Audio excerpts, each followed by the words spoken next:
اللہ نے ہر گناہ معاف کر دینا لیکن یہ معاف نہیں کرنا۔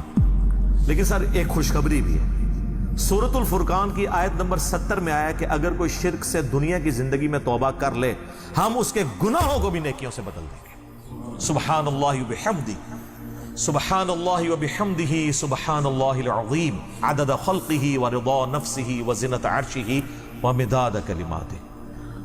یعنی اللہ اس کو یہ بھی نہیں کہے گا کہ اتنا عرصہ تو نے شرک کیا ہے، ہن پہلے اینے سال نیکیاں کر، تو ایڈا گاڑا گناہ سی انہوں ختم کرنے ٹائم چاہیے ہے۔ اللہ کہتا ہے تو توبہ کر لے، میں اس گناہ کو بھی نیکی کے برابر تول دوں گا، ایک بار میری طرف آ جا۔ صحیح مسلم میں حدیث ہے اور جامعہ ترمذی میں بھی، اے میرے بندے اگر تو اتنے گناہ کر لے کہ آسمان تک پہنچ جائیں اور صرف ایک دفعہ مجھ سے معافی مانگ لے میں تیری توبہ قبول کر لوں گا، اور اے میرے بندے اگر تو زمین و آسمان گناہوں کے بھر کے قیامت والے دن میرے پاس آیا لیکن تو نے ایک گناہ نہ کیا ہوا اور وہ ہے مجھ سے کے ساتھ کسی کو شریک ٹھہرانا، تو میں اس قدر مغفرت کے ساتھ اس سے ملاقات کر لوں گا اگر تو نے شرک نہ کیا ہوا۔ بس یہ گارنٹی دے دیں۔ ایک تو موٹا موٹا شرک ہے نا، ویسے تو خواہش نفس کو بھی شرک کہا گیا، افرائیت من اتخذ الہہ ہوا، بھلا اس شخص کو دیکھا جس نے اپنی خواہش نفس کو اپنا خدا بنا لیا۔ وہ بھی چھوٹا شرک تو ہے، فجر کے وقت اذان کی آواز سن کے مسجد میں نہ جانا اور اپنے نفس کی پیروی کرنا یہ بھی شرک کی ایک فارم ہے۔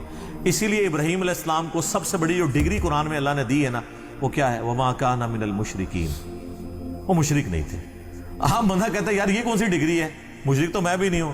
نا سر نا، ابراہیم علیہ السلام دی توحید اور تے تہاڈی میری توحید اور، وہ ہر طرح کے شرک سے آزاد ہو چکے تھے۔ سر اس سے بڑی کیا بات ہوگی؟ اللہ نے قرآن پاک میں فرمایا کہ سورۃ البقرہ میں کہ جب جب ابراہیم کو اس کے رب نے آزمایا تب تب وہ آزمائش میں پورا اترا، اور سورۃ النجم میں فرمایا ابراہیم وہ ہے جو ہم سے وفا کرنے والا ہے، اور سورہ الصافات میں آیا کہ ہم نے اسے اتنی بڑی آزمائش میں ڈالا کہ اس کے بچے کی قربانی کا اسے حکم دیا تو وہ تیار ہو گیا اس کے لیے۔ تو انہوں نے بیٹے کو بھی اللہ کے مقابلے پہ کھڑے نہیں ہونے دیا، اس لیے کہا گیا وما کان من المشرکین۔ یہ کوئی چھوٹی ڈگری نہیں، بہت بڑی ڈگری ہے۔ تو شرک کا معاملہ بہت سینسٹیو ہے۔ یہ صحیح مسلم کی میں نے آپ کو حدیث بتائی، ایک اور حدیث ہے صحیح مسلم کے اندر ہی کہ نبی علیہ السلام جب شب معراج گئے تو اللہ تعالیٰ نے ان کو 3 تحفے دیے۔ نمبر 1 5 نمازیں، نمبر 2 سورۃ البقرہ کی آخری 2 آیات آمن الرسول، اور تیسرا یہ کہ میں گارنٹی دیتا ہوں کہ آپ کا جو امتی شرک نہیں کرے گا نا میں اس کی مغفرت کر دوں گا قیامت والے دن، یعنی at the end of the day, اپنا عذاب بھگتنے کے بعد۔ یہ نبی علیہ السلام کو گارنٹی دی گئی۔ بخاری اور مسلم دونوں میں حدیث ہے، نبی علیہ السلام نے 3 دفعہ فرمایا جانتے ہو سب سے بڑا گناہ کون سا ہے؟ جانتے ہو سب سے بڑا گناہ کون سا ہے؟ جانتے ہو سب سے بڑا گناہ کون سا ہے؟ صحابہ نے کہا یا رسول اللہ اور اس کا رسول بہتر جانتے ہیں۔ آپ فرمایا کیا میں تمہیں بتا نہ دوں؟ تمہیں بتا نہ دوں؟ بتا نہ دوں؟ کہا یا رسول اللہ بتائیں۔ فرمایا اللہ کے ساتھ شرک کرنا۔ ابی داؤد میں حدیث ہے، نبی صلی اللہ علیہ وآلہ وسلم نے فرمایا کہ 2 گناہ ایسے ہیں جو اللہ تعالیٰ کبھی معاف نہیں کرے گا، باقی ہر گناہ معاف کر دے گا۔ ایک شرک اور دوسرا کسی مؤمن کا قتل ناحق۔ یہ جو اس میں ایک اشارہ تھا نا کہ اس کے علاوہ ہر گناہ چاہے گا، جس کے لیے چاہے گا معاف کر دے گا، تو اس کا کیا مطلب ہے؟ جس کے لیے نہیں چاہے گا نہیں معاف کرے گا۔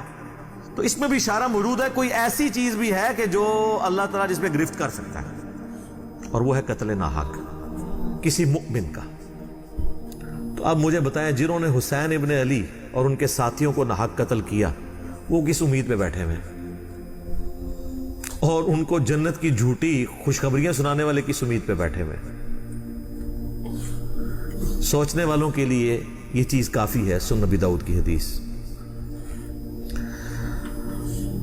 وَمَن يُشْرِكْ بِاللَّهِ، اور جس نے اللہ کے ساتھ شرک کیا، فَقَدِ افْتَرَىٰ إِثْمًا عَظِيمًا، تو اس نے بہت بڑا جھوٹ اللہ تعالیٰ کے اوپر باندھ دیا، بہت بڑا گناہ کا کام اس نے کیا جس نے شرک کیا۔ اچھا سورہ نساء کی آیت نمبر 116 جب آئے گی نا، اس میں پہلے الفاظ تو یہی ہوں گے، ان اللہ لا یغفر ان یشرک بہ ویغفر ما دون ذلک لمن یشاء، لیکن اگلے الفاظ ہیں وَمَن يُشْرِكْ بِاللَّهِ فَقَدْ ضَلَّ ضَلَالًا بَعِيدًا، جو کوئی اللہ کے ساتھ شرک کرے وہ گمراہ ہوا اور گمراہی میں دور جا پڑا۔ اللہم لا تجعلنا منہم، اللہم من احییتہ منا فأحیہ علی الاسلام ومن توفیتہ منا فتوفہ علی الایمان، آمین۔